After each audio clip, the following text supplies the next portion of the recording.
ഹരി ഓം. ശ്രീരാമജയം. ഗർഗമുനിയാൽ രചിക്കപ്പെട്ട ഗർഗഭാഗവതം. ഗർഗഭാഗവതത്തിലെ ഒന്നാമത്തെ ഖണ്ഡം ഗോലോകഖണ്ഡം. ഗോലോകഖണ്ഡത്തിലെ 16 അധ്യായങ്ങൾ നമ്മൾ ഭഗവാന് ചൊല്ലി സമർപ്പിച്ചു കഴിഞ്ഞു. ഇന്ന് 17-ാം അധ്യായം ശ്രീകൃഷ്ണ ഭഗവാന്റെ ബാലലീലകളാണ്. നറുവെണ്ണയുടെ മണമുള്ള ആ ബാലലീലകൾ നമുക്ക് നോക്കാം. നാരദ മഹർഷി എന്തൊക്കെയാണ് ഇവിടെ പറയുന്നതെന്ന് പ്രാർത്ഥനയോടെ തുടങ്ങാം. ഓം ഹരി ശ്രീ ഗണപതയേ നമ. അവിഘ്നമസ്തു. ഓം ശുക്ലാംബരധരം വിഷ്ണും ശശിവർണം ചതുർഭുജം പ്രസന്നവദനം ധ്യായേത് സർവവിഘ്നോപശാന്തയേ. നാരായണം നമസ്കൃത്യ നരം ചൈവ നരോത്തമം ദേവീം സരസ്വതീം വ്യാസം തതോ ജയമുദീരയേത്. ശരദ്ദിഗജ പങ്കജ ശ്രിയമതീവ വിദ്വേഷകം മിളിന്ദമുനിസേവിതം കുലിശകഞ്ച ചിഹ്നാവൃതം സ്ഫുരത്കനകനൂപുരം ദളിതഭക്തതാപത്രയം ചലദ്യുതിപദദ്വയം ഹൃദി ദധാമി രാധാപതി. വദനകമലനിര്യദ്യസ്യ പീയൂഷമാദ്യം പിബതി ജനവരോയം പാതു സോയം ഗിരം മേ. ബദരിവനവിഹാര സത്യവത്യഃ കുമാര പ്രണലദുരിതഹാര ശർഗധന്വാവതാരഃ. സാക്ഷാത് നരനാരായണന്മാരെയും സരസ്വതീ ദേവിയെയും വ്യാസഭഗവാനെയും ശ്രീകൃഷ്ണ ഭഗവാനെയും ശ്രീരാധാദേവിയെയും മനസ്സിൽ സ്മരിച്ചുകൊണ്ട് ഭഗവാന്റെ ആ പാദപത്മങ്ങളിൽ ശിരസ് ചേർത്ത് വെച്ചുകൊണ്ട് നമുക്ക് ഈ 17-ാം അധ്യായം ഭഗവാന് ചൊല്ലി സമർപ്പിക്കാം. നാരദ മഹർഷി ബഹുളാശ മഹാരാജാവിന് പറഞ്ഞു കൊടുക്കുന്നതായിട്ടാണ് കഥ പോകുന്നത്. അപ്പോൾ നാരദ മഹർഷി തുടരുകയാണ്. അഥ ബാലൗ കൃഷ്ണരാമോ ഗൗരശ്യാമോ മനോഹരൗ ലീലയാ ചക്രതുരലം സുന്ദരം നന്ദമന്ദിരം. നാരദമുനി തുടരുകയാണ്. ശ്രീകൃഷ്ണ ഭഗവാനും ബലരാമസ്വാമിയും ചേർന്ന് ആ നന്ദഭവനത്തെ അത്യന്തം ആകർഷകമാക്കിക്കൊണ്ട് തങ്ങളുടെ ബാലലീലകളിൽ ഏർപ്പെട്ടു. ലിംഗമാണൗ ച ജാനുഭ്യാം പാണിഭ്യാം സഹ മൈഥില വ്രജതാൽപേന കാലേന ബ്രുവന്തൗ മധുരം വ്രജീം. കുട്ടികൾ മുട്ടുകാലിൽ ഇഴഞ്ഞു നടക്കുന്ന പ്രായമായി. അപ്പോൾ 2 കൈകളും കാൽമുട്ടുകളും കൊണ്ട് ആ വ്രജത്തിലാകെ സഞ്ചരിച്ച് അവരുടെ ആ മധുരതരമായ കൊഞ്ചിലുകൊണ്ടും ആ വ്രജവാസികളെ ആകമാനം അവരിലേക്ക് ആകർഷിച്ചു. യശോദയാ ച രോഹിണ്യാ ലാളിതൗ പോഷിതൗ ശിശു കഥാ വിനിർഗതാവങ്കാത് ക്വചിദംഗം സമാശ്രിതൗ. രോഹിണി മാതാവും യശോദാമ്മയും എപ്പോഴും തങ്ങളുടെ ഉണ്ണികളുടെ കൂടെ തന്നെ ഉണ്ടായിരുന്നു. മുട്ടിലിഴഞ്ഞ് നടക്കുന്ന പ്രായമാണ്. ഇടയ്ക്കിടയ്ക്ക് അവർ പുറത്തേക്ക് ഇറങ്ങി കളിക്കും. വീണ്ടും ഓടി വന്ന് അമ്മയുടെ മടിയിലിരിക്കും. പിന്നെയും കുറച്ചു നേരം ഇരുന്നിട്ട് പിന്നെയും കളിക്കാൻ പോകും. അപ്പോൾ യശോദാമ്മയും രോഹിണി അമ്മയും അവരെ അത്യധികം ലാളിച്ചുകൊണ്ട് പരിപാലിച്ചുകൊണ്ട് അവരുടെ ഒപ്പം തന്നെ ഉണ്ടായിരുന്നു. മഞ്ജീരകിങ്ങിണീരാവം കുർവന്തൗ തവാത്ത മഞ്ജീരകിങ്ങിണീരാവം കുർവന്തൗ താവിതസ്തതഃ ത്രിലോകിം മോഹയന്തൗ ദൗ മായാ ബാലക വിഗ്രഹവും. ഈ 2 കുട്ടികളും ഇവർ ഈ 3 ലോകത്തിലുള്ളവരെയും മായയിൽ പെടുത്തുന്ന ഈ 2 കുട്ടികളും അവരുടെ ആ മഞ്ജീരധ്വനി, പാദസരങ്ങളുടെ ആ ധ്വനി, കുഞ്ഞു കുട്ടികളുടെ കാലിൽ നമ്മൾ പാദസരങ്ങൾ ഇട്ട് കൊടുക്കാറുണ്ട്. അപ്പോൾ അവർ ഈ മുട്ടിലഴിഞ്ഞു നടക്കുമ്പോൾ അവിടെ ആകമാനം ആ വ്രജത്തിലൊക്കെ ആ പാദസരത്തിൻ്റെ ആ മധുരതരമായ ആ ശബ്ദം ഇങ്ങനെ പ്രതിധ്വനിക്കുമായിരുന്നു. അങ്ങനെ ആ ധ്വനി കേൾപ്പിച്ചുകൊണ്ട് അവർ ആ വ്രജത്തിലാകെ ചുറ്റി നടന്നു.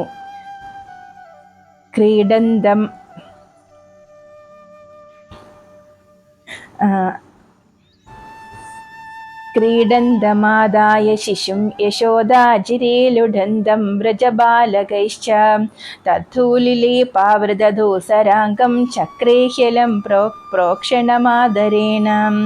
അങ്ങനെ ആ വ്രജബാലകരും ഈ കുട്ടികളുടെ ഒപ്പം കളിക്കാൻ കൂടി. അങ്ങനെ ആ വ്രജബാലകരോടൊപ്പം അവിടെ ആ വ്രജത്തിൽ ആ പൂഴി മണ്ണിലൊക്കെ കിടന്ന് ഉരുണ്ട് മറിഞ്ഞ് കളിക്കാൻ തുടങ്ങി. അപ്പോൾ കുട്ടികളുടെ ഈ മൃദുലമായ ആ ശരീരത്ത് ആ പൂമേനിയിൽ അവിടുത്തെ ആ പൂഴി മണ്ണൊക്കെ പറ്റിപ്പിടിച്ചിരിക്കാൻ തുടങ്ങി. അപ്പോൾ യശോദാമ്മ അതീവ സ്നേഹത്തോടെ ലാളനയോടെ മടിയിൽ എടുത്തു വെച്ചിട്ട് ആ പൂഴി മണ്ണൊക്കെ തുടച്ച് വൃത്തിയാക്കി കൊടുക്കുമായിരുന്നു. जानुद्वयाभ्यां च समं कराभ्यां पुनर्व्रजन् प्राङ्गणमेत्य कृष्णः मातृङ्गदेशे पुनराव्रजन् सन् बभौ व्रजे केसरि बाललीलः. അങ്ങനെ ശ്രീകൃഷ്ണ ഭഗവാൻ ആ രണ്ട് കൈകളും നിലത്ത് കുത്തി കാൽമുട്ടും കൊണ്ട് അവിടെ ഇഴഞ്ഞ മുറ്റത്തൊക്കെ പോവുകയും വീണ്ടും ഓടി വന്ന് അമ്മയുടെ മടിയിൽ ഇരിക്കുകയും പിന്നെയും യശോദാമ്മ മണ്ണൊക്കെ തുടച്ചു കൊടുക്കും, വീണ്ടും മുറ്റത്തേക്ക് ഇറങ്ങിപ്പോയി കളിക്കും. അങ്ങനെ ആ കാലിൽ എഴഞ്ഞു നടക്കുന്ന കൃഷ്ണ ബലരാമന്മാരെ ഗർഗ മഹർഷി അവിടെ ഉപമിച്ചിരിക്കുന്നത് രണ്ട് സിംഹ കുഞ്ഞുങ്ങളെ പോലെയാണെന്നാണ്. സിംഹക്കുട്ടികളെ പോലെ സിംഹം വനത്തിൽ വിഹരിച്ച് യാതൊരു പേടിയും കൂടാതെ ഇങ്ങനെ വനത്തിൽ വിഹരിക്കുന്നത് പോലെയായിരുന്നു ശ്രീകൃഷ്ണ ഭഗവാനും ബലരാമസ്വാമിയും ആ മുട്ടിലെഴഞ്ഞ് അവിടെയൊക്കെ ഓടിക്കളിച്ച് നടന്നിരുന്നത്. തം സർവതോ ഹൈമനചിത്രയുക്തം പീതാംബരം കഞ്ചുകമാദധാനം സ്ഫുരത്പ്രഭം രത്നമയം ച മൗലിം സൂതം പ്രാപമുദം യശോദ. ഇനി യശോദാമ്മ ഈ മണ്ണൊക്കെ തുടച്ച് വൃത്തിയാക്കിയിട്ട് കുളിപ്പിച്ചിട്ട് ആ ഭഗവാനെ ഒരുക്കുമായിരുന്നു. ഭഗവാൻ അലങ്കാരപ്രിയനാണല്ലോ. അപ്പോൾ യശോദാമ്മ എങ്ങനെയാണ് ഒരുക്കുന്നത് എന്നാണ് ഇനി പറയുന്നത്. യശോദാമ്മ സ്വർണ്ണക്കരയുള്ള പീതാംബരവും മഞ്ഞ നിറമുള്ള ഉത്തിരീയവും ധരിപ്പിച്ച് തലയിൽ മിന്നുന്ന രത്നങ്ങളുള്ള കിരീടവും വെച്ചു കൊടുത്തിട്ട് ആ അതിമനോഹരമായ ആ രൂപം അങ്ങനെ നോക്കി നിൽക്കുമായിരുന്നു യശോദാമ്മ. അതിനുശേഷം ഇനി ഗോപികമാരുടെ കാര്യം പറയുകയാണ്. ബാലം മുകുന്ദമതിസുന്ദര ബാലകേളിം ദൃഷ്ട്വാ പരം മുത്മവാപുരതീവ ഗോപ്യഃ ശ്രീനന്ദരാജഗൃഹമേത്യ ഗൃഹം വിഹായ സർവാസ്തു വിസ്മൃതഗൃഹാ സുഖവിഗ്രഹാസ്താഃ. യശോദാമ്മ ഇങ്ങനെ ഉണ്ണിയെ ഒരുക്കി അത് സുന്ദരമായിട്ട് ഒരുക്കിയിട്ട് ആ രൂപം ഇങ്ങനെ കണ്ട് ആസ്വദിച്ചിട്ട് ഇങ്ങനെ നോക്കി നിൽക്കുമായിരുന്നു. അതുപോലെ തന്നെ ഗോപിമാർ ഈ കുട്ടികൾ ജനിച്ചപ്പം തൊട്ട് ഭഗവാനെ ഒന്ന് കാണാൻ വേണ്ടിയിട്ട് ഇടയ്ക്കിടയ്ക്ക് അവിടേക്ക് ഓടിയെത്തുമായിരുന്നു. ഇപ്പോൾ മുട്ടിലെഴഞ്ഞു നടക്കുന്ന പ്രായമായി, ഇപ്പോൾ എത്ര കണ്ടാലും മതിവരാത്ത പ്രായമായി. അപ്പോൾ ഈ ഗോപികമാർ തങ്ങളുടെ വീട്ടിലെ പണികൾ കുറച്ചൊക്കെ തീർത്തിട്ട് വേഗം ഓടി വരും, ഉണ്ണിയെ ഒന്ന് ഓടി വന്നൊന്ന് കണ്ടിട്ട് പോകാമെന്ന് കരുതിയിട്ട്. പക്ഷേ ഇവിടെ വന്നു കഴിയുമ്പോൾ ഭഗവാനെ കണ്ടു കഴിയുമ്പോൾ ഭഗവാന്റെ അടുത്ത് നിന്നും പോകാൻ തോന്നിക്കില്ല അവർക്ക്, അതിന് മനസ്സ് വരില്ലായിരുന്നു. ചിലപ്പോൾ പാലൊക്കെ അടുപ്പത്തൊക്കെ വെച്ചിട്ടാവും ഓടി വരിക, പെട്ടെന്ന് ഓടി തിരിച്ചു പോകാമെന്ന് കരുതിയിട്ട്. പക്ഷെ അതൊക്കെ മറന്നും തങ്ങളുടെ വീട്ടിലെ കാര്യങ്ങളെല്ലാം ഇവിടെ വന്ന് ആ ഉണ്ണികളെ കണ്ടു കഴിയുമ്പോഴത്തേക്ക് അവരെല്ലാം മറന്നു പോകുമായിരുന്നു. അങ്ങനെ ശ്രീനന്ദരാജഗൃഹകൃത്രിമസിംഹരൂപം ദൃഷ്ട്വാ വ്രജൻ പ്രതിരവൻ നൃപഭീരുവദ്യഃ നീത്വാ ച തന്നിജസുതം ഗൃഹമാവ്രജന്തീം ഗോപ്യാ വ്രജേ സഘൃണയാ ഹ്യവദൻ യശോദാം. അങ്ങനെ ആ കുട്ടികളുടെ ലീലകളൊക്കെ കണ്ട് അവരും അവിടെ തന്നെ കുറേ നേരം നിൽക്കുമായിരുന്നു. അപ്പോൾ ഈ നന്ദഭവനത്തിന് മുന്നിലായിട്ട് ഒരു കൃത്രിമമായിട്ടുള്ള ഒരു സിംഹത്തിൻ്റെ പ്രതിമ ഉണ്ടായിരുന്നു. ഗൃഹദ്വാരത്തിൽ ഒരു കൃത്രിമ സിംഹത്തിൻ്റെ പ്രതിമ ഉണ്ടായിരുന്നു. അത് കാണുമ്പോൾ ഒരു സാധാരണ കുട്ടി പേടിച്ച് കരയുന്നത് പോലെ ഭഗവാൻ അങ്ങനെ പേടിച്ച് കരയാൻ തുടങ്ങുമായിരുന്നു. അപ്പോൾ യശോദാമ്മ സ്നേഹത്തോടെ ലാളനയോടെ തൻ്റെ തോളിലിട്ട് പേടിക്കണ്ട എന്നൊക്കെ പറഞ്ഞിട്ട് ഉള്ളിലേക്ക് കൊണ്ടുപോകുമായിരുന്നു എന്നാണ് പറയുന്നത്. ഈ എല്ലാ ബ്രഹ്മാണ്ടങ്ങളെയും സൃഷ്ടിക്കുകയും പാലിക്കുകയും അത് തന്നിലേക്ക് തന്നെ സംഹരിക്കുകയും ചെയ്യുന്ന ആ ഭഗവാനാണ് ഒരു സിംഹത്തിൻ്റെ പ്രതിമ കണ്ടിട്ട് പേടിച്ച് കരയുന്നത്. ഭഗവാൻ ഒരു ഉണ്ണിയായിട്ട് ആ വ്രജത്തിൽ ജനിച്ചപ്പോൾ സാധാരണ ഒരു കുഞ്ഞുങ്ങൾ എങ്ങനെയാണോ പെരുമാറുന്നത് അതുപോലെ തന്നെയാണ് ഭഗവാൻ അവിടെ ആ ലീലകൾ ആടിയിരുന്നത്. അങ്ങനെ ഇതൊക്കെ കണ്ടുകൊണ്ട് നിന്ന ഗോപികമാർ യശോദാമ്മയോട് പറയുകയാണ്.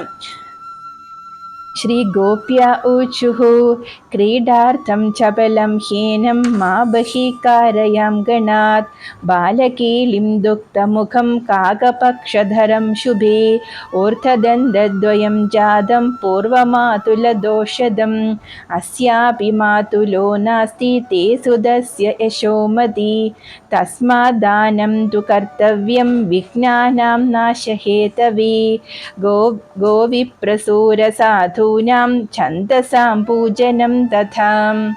അങ്ങനെ ഈ ഭഗവാന്റെ ലീലകളൊക്കെ കണ്ടിട്ട് ഇങ്ങനെ കണ്ടുകൊണ്ട് നിന്നിരുന്ന ആ ഗോപികന്മാര് യശോദാമ്മയെടുത്ത് പറയുകയാണ്, അല്ലയോ യശോദേ, നിന്റെ ഈ ഓമന പൈതലിൻ്റെ കേളികൾ അതിസുന്ദരമാണ്. ഇവന് എല്ലാവരെയും അവനിലേക്ക് ആകർഷിക്കുകയാണ്.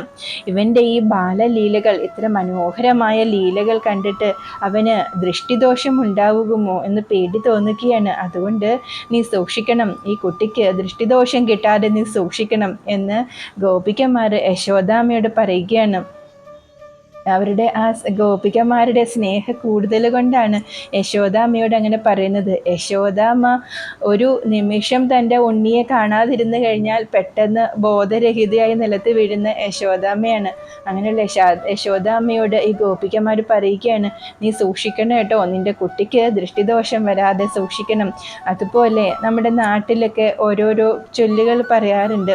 അപ്പോൾ ഈ കുട്ടിക്ക് മുന്നിൽ 2 പല്ലുകളെ വന്നിട്ടുള്ളൂ. അപ്പോൾ ആ വ്രജത്തിൽ അവിടെ പറഞ്ഞിരുന്ന ഒരു ചൊല്ലാണ്, ഇങ്ങനെ 2 പല്ലുകൾ മാത്രം വന്നു കഴിഞ്ഞാൽ ഈ കുട്ടിയുടെ അമ്മാവന് ദോഷമുണ്ടാവുമെന്നാണ്. നിനക്ക് സഹോദരനൊന്നുമില്ല, എന്നാലും കുട്ടിക്ക് ദോഷമൊന്നും വരരുത്. അതുകൊണ്ട് നീ ഈ ശ്യാമവർണ്ണനെ, ഈ അതിമനോഹരമായ ഈ കുട്ടിയെ നീ സൂക്ഷിക്കണം. ദൃഷ്ടിദോഷം കിട്ടാതെയും വേറെ ദോഷങ്ങളൊന്നും ഏൽക്കാതെയും നീ നന്നായിട്ട് സൂക്ഷിക്കണം. അതിനുവേണ്ടി നീ ദാനധർമ്മങ്ങൾ ചെയ്യണം. പശു, ബ്രാഹ്മണൻ, ദേവത, സാധു, മഹാത്മാ, വേദങ്ങൾ എന്നിവയെ പൂജിക്കുകയും ബ്രാഹ്മണർക്ക് ദാനധർമ്മങ്ങൾ നൽകുകയും ചെയ്യണമെന്ന് ഗോപികമാർ യശോദാമ്മയോട് പറയുന്നു. ശ്രീനാരദ ഉവാച തഥാ യശോദാരോഹിണ്യൗ സുതകല്യാണഹേതവേ വസ്ത്രരത്നനവാനാനാം ദാനം നിത്യം ചക്രദുഃ. അപ്പോൾ യശോദാമ്മ ആരെന്ത് പറഞ്ഞാലും തൻ്റെ ഉണ്ണിക്ക് വേണ്ടി അതുപോലെ ചെയ്യും. അപ്പോൾ ഇതൊക്കെ കേട്ട് കഴിഞ്ഞപ്പോൾ യശോദാമ്മ എന്താ ചെയ്ത്, അന്നു മുതൽ യശോദാമ്മയും രോഹിണി മാതാവും പുത്രന്മാരുടെ ശ്രേയസ്സിനായി പ്രതിദിനം വസ്ത്രം, രത്നം, ഭക്ഷണം എന്നിവയെല്ലാം ദാനം ചെയ്യാൻ തുടങ്ങി. അഥവ്രജൗ രാമകൃഷ്ണൗ ബാലസിംഹാവലോകനൗ പദ്ഭ്യാം ചലന്തൗ ഘോഷേഷു വർദ്ധമാനൗ ബഭൂവദോ.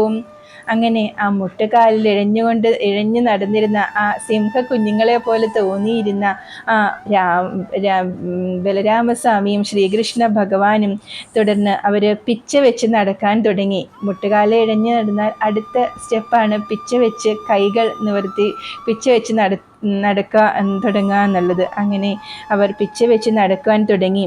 ശ്രീധാമ സുബലാദ്യശ്ച വയസ്യർവ്രജബാലകൈഃ യമുനാസികതേ ശുഭ്രം ലുഠന്തൗ സകുതൂഹലൗ കാളിന്ദ്യുപവനീ ശ്യാമൈസ്തമാലൈ സഖനൈർവൃതേ കദംബകുഞ്ചശോഭാഠ്യേ ചരന്തൗ രാമകേശവൗ.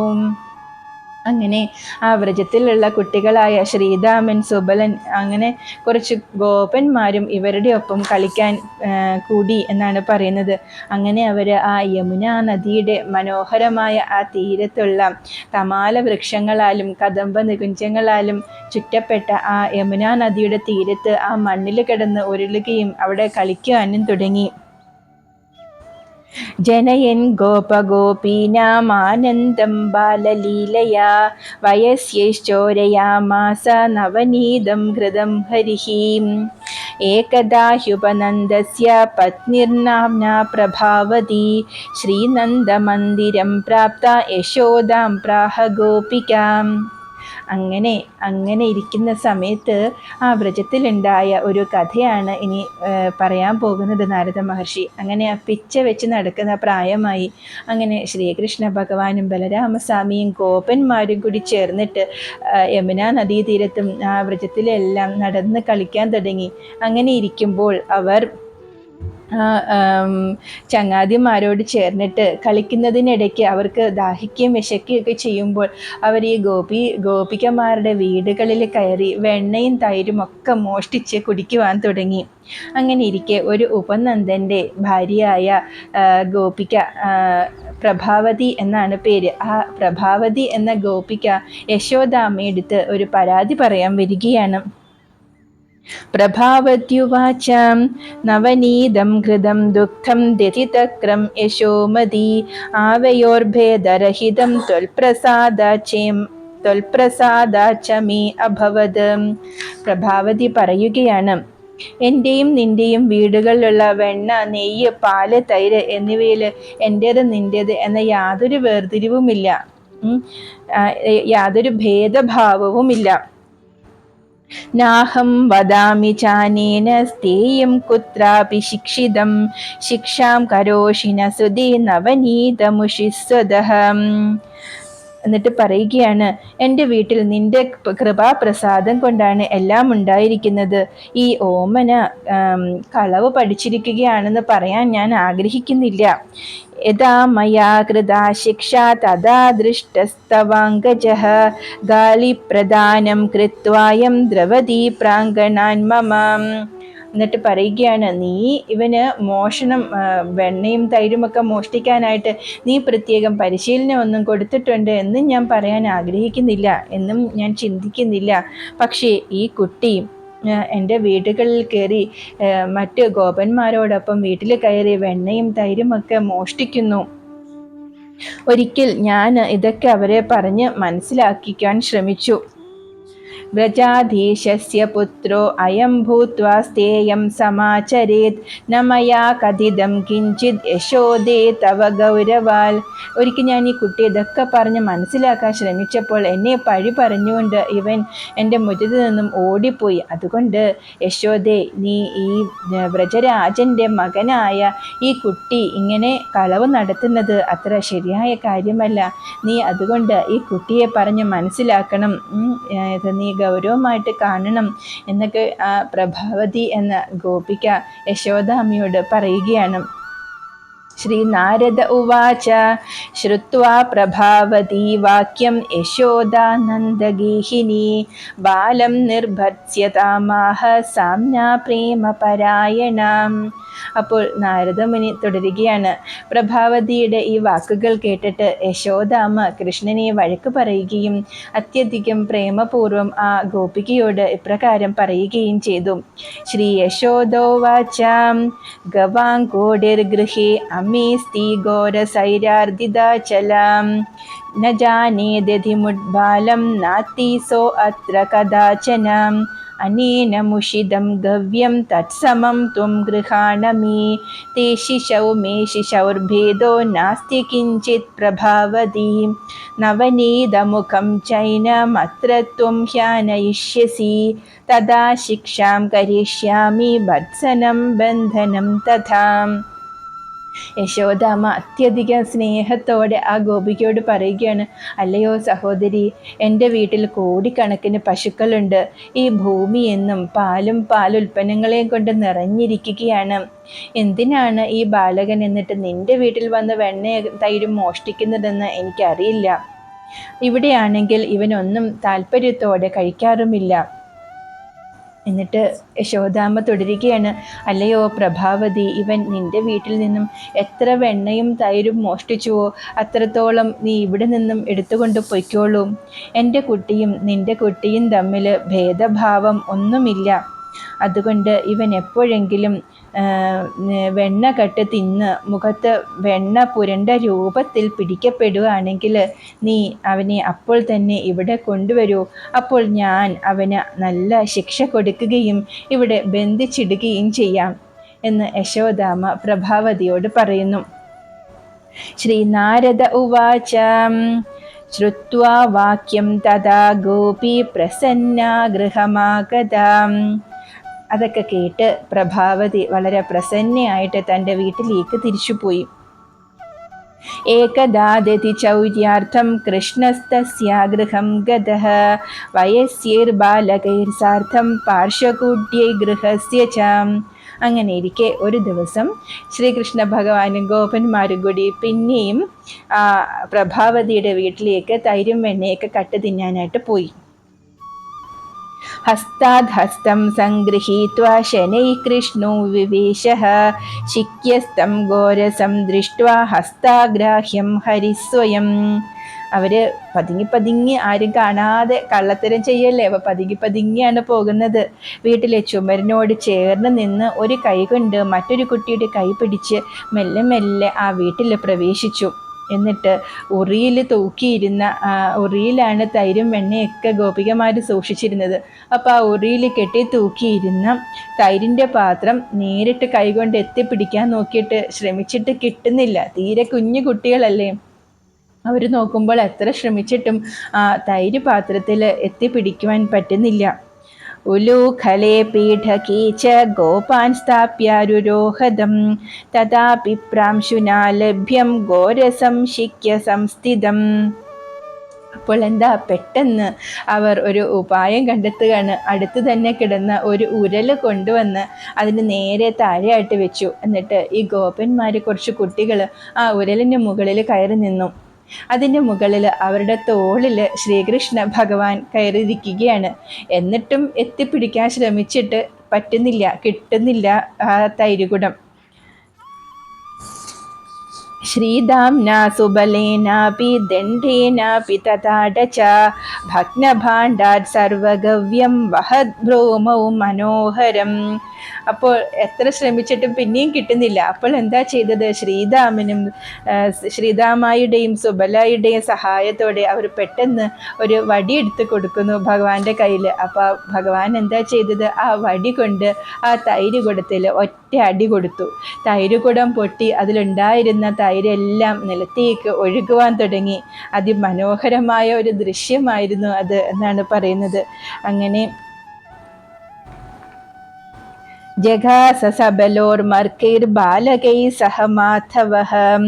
അങ്ങനെ അതെന്താ ചെയ്തത്, ആ തൈര് കുടത്തിൽ നിന്ന് ആ തൈരിങ്ങനെ പുറത്തേക്ക് ഒഴുകാൻ തുടങ്ങി. അപ്പോൾ ശ്രീകൃഷ്ണ ഭഗവാൻ ബലരാമനോട് ചേർന്ന് ഗോപബാലന്മാർക്കും കുരങ്ങുകൾക്കും കൊടുത്തുകൊണ്ട് വയറ് നിറയെ അത് ഭക്ഷിച്ചു.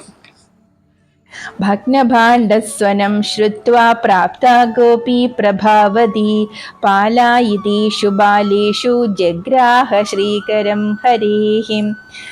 ഈ തൈരുകുടം പൊട്ടിയ ശബ്ദം കേട്ടിട്ട് പ്രഭാവതി ഓടി അവിടേക്ക് വന്നിട്ട് ഈ കുട്ടികളെയൊക്കെ പിടിക്കാൻ നോക്കിയിട്ട് ആരെയും പിടികിട്ടിയില്ല.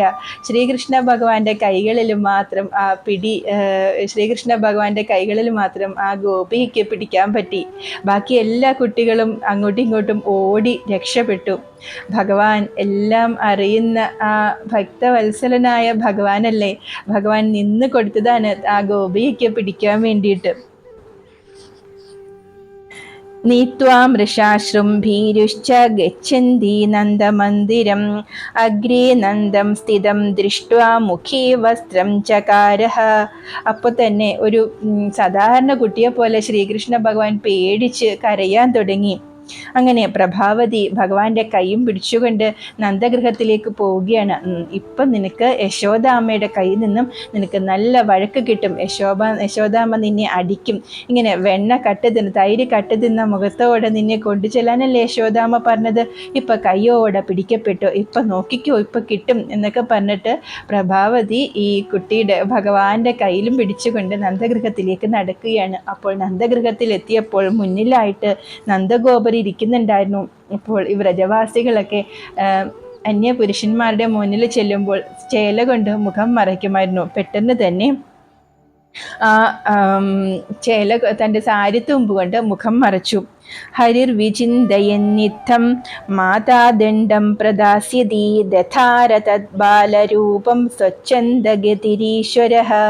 അപ്പോൾ ശ്രീകൃഷ്ണ ഭഗവാൻ മനസ്സിൽ ചിന്തിക്കുകയാണ്, ഇങ്ങനെ അങ്ങോട്ട് ചെന്ന് കഴിഞ്ഞാൽ ഉറപ്പായിട്ടും യശോദാമ്മയുടെ തല്ല് കിട്ടും. അപ്പോൾ എന്താ ചെയ്യുക, പെട്ടെന്ന് തന്നെ ഒരു ഉപായം കിട്ടി. ഈ പ്രഭാവതിയുടെ മകൻ്റെ രൂപം പെട്ടെന്ന് ഭഗവാൻ സ്വീകരിച്ചു. സാ യശോദാം സമീത്യാശു പ്രാഹ ഗോപീരുഷാന്യുത ഭാണ്ഡം ഭഗ്നീകൃതം സർവം മുഷിതം ദധ്യനേന വൈം. അങ്ങനെ ഭഗവാൻ പെട്ടെന്ന് പ്രഭാവതിയുടെ മകൻ്റെ രൂപം സ്വീകരിച്ചു. പ്രഭാവതി ഇതൊന്നും അറിയുന്നില്ല. എന്നിട്ട് പ്രഭാവതി യശോദാമ്മയോട് പറയുകയാണ്, അത്യധികം രോഷാകുലയായിട്ടാണ് ചെന്ന് പറയുന്നത്, യശോദേ, നീ അന്ന് പറഞ്ഞില്ലേ മുഖത്ത് വെണ്ണയും തൈരും പുരണ്ട രൂപത്തോടെ പിടിക്കപ്പെടുകയാണെങ്കിൽ ഇവിടെ കൊണ്ടുവരൂ, അപ്പം ഞാൻ ശിക്ഷിക്കാന്ന്. നോക്കൂ, ഇപ്പോൾ ഈ കുട്ടി എൻ്റെ വീട്ടിൽ കയറി വീണ്ടും വെണ്ണയും തൈരും ഒക്കെ മോഷ്ടിച്ചിരിക്കുന്നു, ഞാൻ അവനെ കൈയോടെ പിടിച്ചുകൊണ്ട് വരികയാണ് എന്ന് പറഞ്ഞിട്ട് യശോദാമ്മയുടെ മുന്നിലേക്ക് കുട്ടിയെ നിർത്തുകയാണ്. യശോദാ തത്സുതം വീക്ഷ്യ ഹസന്തി പ്രാഹ ഗോപികാം വസ്ത്രാം തഞ്ച മുഖാത് ഗോപി ദുരീകൃത്യ വദാം ഹസകം. യശോദാമ്മ പ്രഭാവതിയെ നോക്കി ചിരിച്ചുകൊണ്ട് പറയുകയാണ്, നീ എന്താണ് ഈ കാണിക്കുന്നത്? നീ നിന്റെ മുഖത്തെ ആ ചേല മാറ്റിയിട്ട് നോക്കൂ, ഇത് നിന്റെ പുത്രൻ തന്നെയാണ്. അപവാദോ യഥാ ദേയോ നിർവാസം കുരുമീ പുരാത് യുഷ്മത് പുത്രകൃതം ചൗര്യം അസ്മത് പുത്രകൃതം ഭവേത്. അല്ലയോ പ്രഭാവതി, നിന്റെ പുത്രൻ ചെയ്ത കുറ്റം എൻ്റെ പുത്രൻ്റെ മുകളിൽ ആരോപിക്കുകയാണോ? നിനക്കറിയോ ഇതിനുള്ള ശിക്ഷ എന്താണെന്ന്? ഇങ്ങനെ ഇല്ലാത്തതുണ്ടാക്കി പറഞ്ഞു കഴിഞ്ഞാൽ ഈ നഗരത്തിൽ നിന്ന് നിനക്ക് പുറത്തു പോകേണ്ടി വരും. നീ നിന്റെ മുഖത്തെ ആ ചേല മാറ്റിയിട്ട് സൂക്ഷിച്ചു നോക്കൂ, ഇത് നിന്റെ പുത്രൻ തന്നെയാണ് എന്ന് യശോദാമ്മ പറയുകയാണ്. ജനലജ്ജാ സമായുക്ത ദുരീകൃത്യ മുഖാംബരം സാഭിപ്രാഹ നിജം ബാലം വീക്ഷ്യ വിസ്മിതമാനസ നിഷ്പദസ്ത്വം കുതഃ പ്രാപ്തോ വ്രജസാരേസ്തി മേ കരീം വദന്തി തം ച തം നീത്വാ നിർഗദാ നന്ദമന്ദിരാത്. അപ്പോഴാണ് പ്രഭാവതിക്ക് എന്തോ പ്രശ്നമുണ്ടല്ലോ. അപ്പൊ പ്രഭാവതി തൻ്റെ മുഖത്ത് നിന്നും ആ സാരിത്തുമ്പം മാറ്റിയിട്ട് നോക്കുകയാണ്. അപ്പോൾ പ്രഭാവതി അത്ഭുതപ്പെട്ടു പോയി. ഈ വ്രജത്തിൻ്റെ സാരസർവസ്വമായിരുന്ന ആ കൃഷ്ണന്റെ കയ്യിലല്ലേ ഞാൻ പിടിച്ചിരുന്നത്, പിന്നെ എങ്ങനെയാണ് ഇത് എൻ്റെ പുത്രനായിട്ട് മാറിയത് എന്ന് അത്ഭുതത്തോടെ നോക്കുകയാണ്.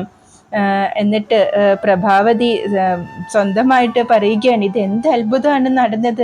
അല്ലെങ്കിലും ഈ കൃഷ്ണൻ മായാവിയാണ്, മായാവിദ്യകളൊക്കെ വശമുണ്ട്, മായ കണ്ണനാണ് എന്നൊക്കെ പറഞ്ഞ് സ്വന്തമായിട്ട് പിറുപിറുത്തുകൊണ്ട് നന്ദ ഗൃഹത്തിൽ നിന്നും തൻ്റെ വീട്ടിലേക്ക് പോവുകയാണ് ആ കുട്ടിയെയും കൊണ്ട്.